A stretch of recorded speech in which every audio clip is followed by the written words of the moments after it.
Hey, what's up guys? Today I'll show you a thriller film, 13 Ghosts. Spoiler ahead, watch out and take care. One stormy night in a gloomy junkyard, Dr. Cyrus, an eccentric ghost hunter, is preparing to hunt an evil spirit with a group of his gang. One of whom, Cyrus's psychic assistant Dennis, is able to sense ghosts through various mediums. He can also read others' minds, and feel their emotions by touching them. Dennis usually helps Dr. Cyrus locate the ghosts to capture them. This time he can feel the tremendous evil power of the coming ghost in advance. He's somehow curious about why Dr. Cyrus must have such a horrible ghost. He puts his hand on Cyrus's shoulder, and accidentally knows about the huge amount of money hiding somewhere in Cyrus's house. Just as they're going to start, Cyrus's men discover a hunter couple with a magic book hiding nearby. The couple aims to liberate ghosts. The husband warns Cyrus not to do so, and he won't succeed without the 13th ghost and the magic spell. Dennis is confused to hear this, as Dr. Cyrus has been hiding his true purpose of hunting ghosts. To keep his secret, Dr. Cyrus orders to attack the couple. At the moment, the evil spirit arrives, smelling the bait. After a fierce fight, the evil ghost is finally caught. However, Dr. Cyrus and his several men are killed in the fight. Dennis and the female hunter of the couple, Kalina, survive. Years later, Dr. Cyrus's nephew, Arthur, lives with his family in a crowded house. He's a math teacher, and once owned a happy family. However, an unexpected fire changed his life. He lost his beloved wife, and almost all of his properties in the fire. He has to live in this small house with his 2 children and their babysitter. One day Arthur gets a visit from Dr. Cyrus's lawyer, informing him that he has inherited a mansion from his uncle Cyrus. Lack of money, Arthur's family is eager to accept the legacy, and decide to move there. Looking at their happy faces, the lawyer privately shows a strange smile. The lawyer leads them to the mansion located in a tranquil place. They happen to meet a maintenance worker at the entrance, who is pretended by Dennis. He's here for Cyrus's money.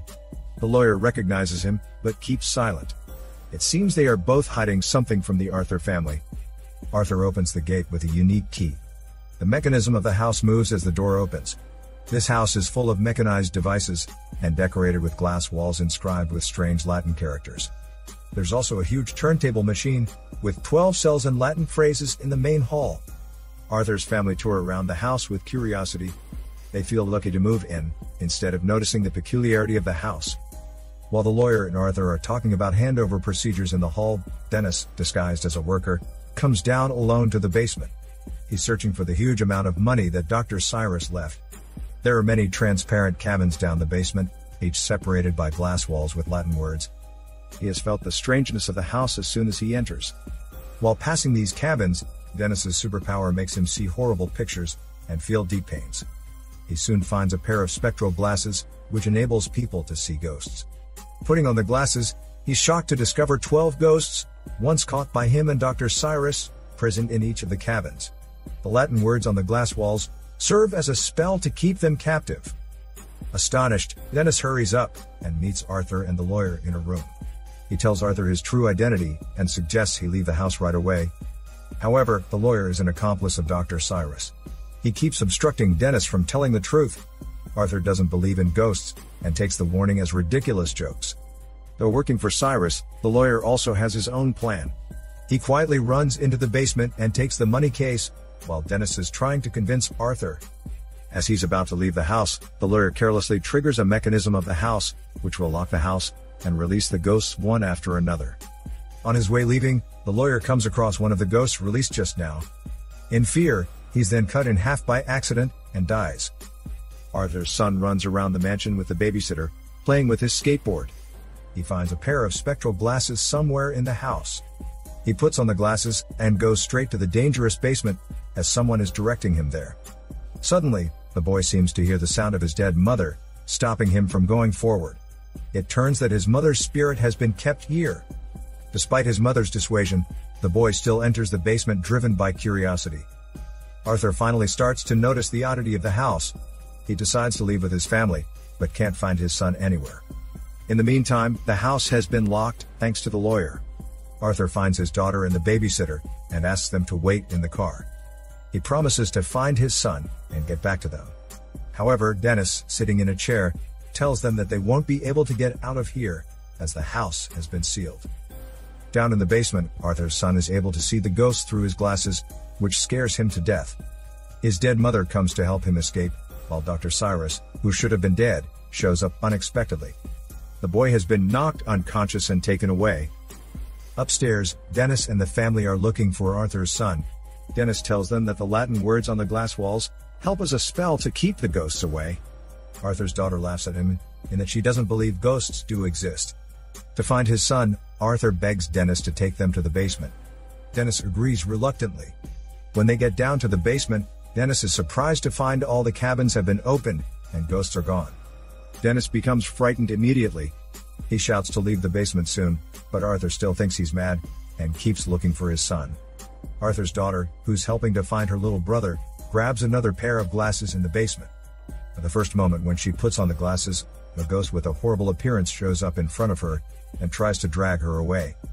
Arthur rushes ahead to save his daughter, though he can't see any shape of the ghost. At this critical moment, Kalina, the female hunter of the couple who liberated ghosts in the past, arrives and rescues Arthur's daughter. She explains to Arthur and his family that she sneaks in to free the 12 ghosts imprisoned by Dr. Cyrus.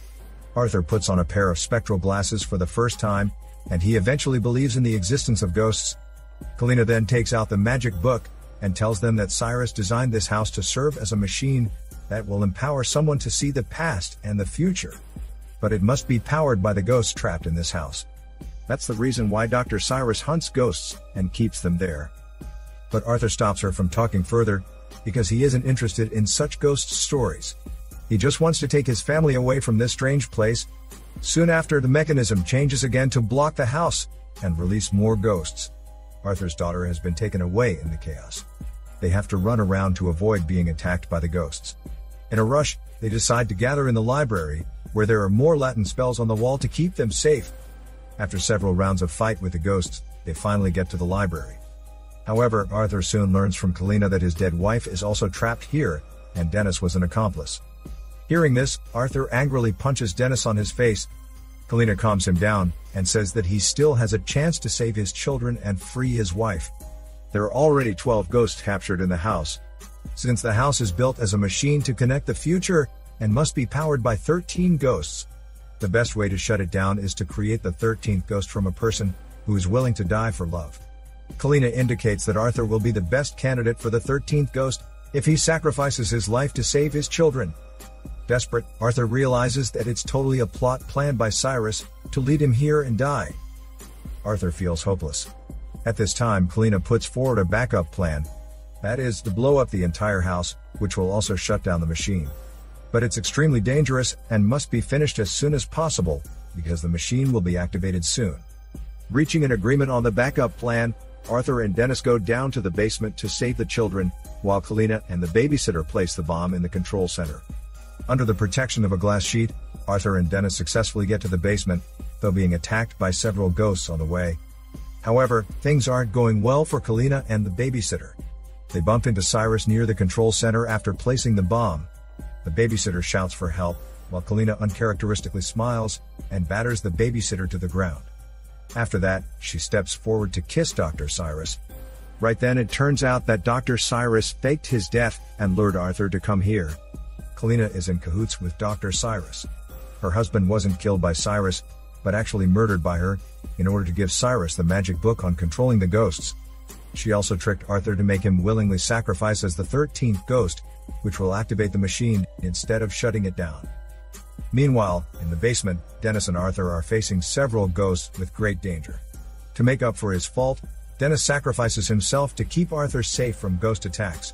Dennis dies after being tortured by the ghosts. Immersed in the sadness of Dennis's death, Arthur finally gets to see the spirit of his beloved wife. They've been missing each other. Arthur swears to save their children. However, before they can express their feelings, Arthur's wife has been controlled and transferred by Dr. Cyrus's spell. Later, Dr. Cyrus plays the spell through a speaker to force all the ghosts to come to the turntable in the hall. The turntable turns to be an activating device of the machine. The machine will start running once all 13 ghosts are gathered in place. Cyrus pushes Arthur's children to the center of the turntable to attract the ghosts to gather around. However, Kalina objects to hurting the kids. To this end, Cyrus takes her magic book, then kills her brutally. Arthur follows his wife's spirit to the main hall. His daughter and son are tied at the center of the running turntable, surrounded by 12 ghosts in each of the 12 cells. If he wants to save his kids, he has to jump into the rotating machine, which, however, will cut him into pieces and make him become the 13th ghost. Just then, Dr. Cyrus, who's been hiding behind, appears before them. He reapproaches Arthur for achieving nothing in his life, and says that Arthur should feel honored to die for his big dream. Arthur is enraged by his words. He then fights Cyrus intensively. The babysitter, who wakes up from her coma, manages to disrupt the machine control, releasing the ghosts from the rolling turntable. The ghosts hate Cyrus for imprisoning them, so they throw him into the machine to slice him in an instant. At the same time, the bomb placed by the babysitter and Kalina explodes, ruining the house immediately. At the moment, Dennis's spirit shows up. He encourages Arthur to save the kids. With the encouragement of Dennis, Arthur bravely jumps into the running turntable, protecting his children with his body in the explosion. After that, the entire house is destroyed, and the ghosts are free eventually. Fortunately, Arthur and his children survive in the explosion. In the end, Arthur's wife bids a final farewell to the family and disappears. This is Daniel CC Movie Channel. Peace out.